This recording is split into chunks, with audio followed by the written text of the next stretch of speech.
গাজীপুরের কালিয়াকৈর পৌরসভার ২ নম্বর ওয়ার্ডে শ্রমিক দলের নতুন কার্যালয়ের শুভ উদ্বোধন করা হয়েছে। শুক্রবার বিকেলে পৌর এলাকার লতিফপুর জোড়া ব্রিজের উত্তরে কার্যালয়টি আনুষ্ঠানিকভাবে উদ্বোধন করা হয়। বিস্তারিত থাকছে তুষার আহমেদের তথ্যচিত্রে। এই উপলক্ষে আয়োজিত আলোচনা সভা, মিলাদ এবং দোয়া মাহফিলে প্রধান অতিথি হিসেবে উপস্থিত ছিলেন কেন্দ্রীয় বিএনপির শ্রম বিষয়ক সহ সম্পাদক এবং গাজীপুর ১ আসনের সম্ভাব্য সংসদ সদস্য পদপ্রার্থী মোহাম্মদ হুমায়ুন কবির খান। অনুষ্ঠানে সভাপতিত্ব করেন ওয়ার্ড শ্রমিক দলের সভাপতি আরমান আলী খান এবং সঞ্চালনা করেন কেন্দ্রীয় ছাত্র দলের সাবেক সহ সাংগঠনিক সম্পাদক মোহাম্মদ ইরফান আলী গার্ডেন।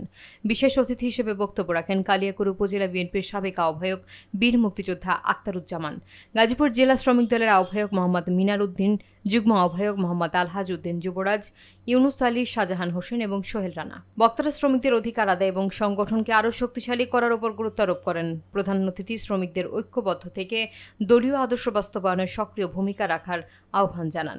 অনুষ্ঠানে বিএনপি এবং সহযোগী সংগঠনের বিপুল সংখ্যক নেতাকর্মী অংশ নেন। সাবেক সাধারণ সম্পাদক, বিআরটিভির চেয়ারম্যান, আমার বন্ধু, আমাদের ৩ নম্বর ওয়ার্ডে উসমান ভাই আছেন, আমার শ্রমিক দলের যুবদল, ছাত্রদল, শ্রমিক দল, অনেক সবই আমাদের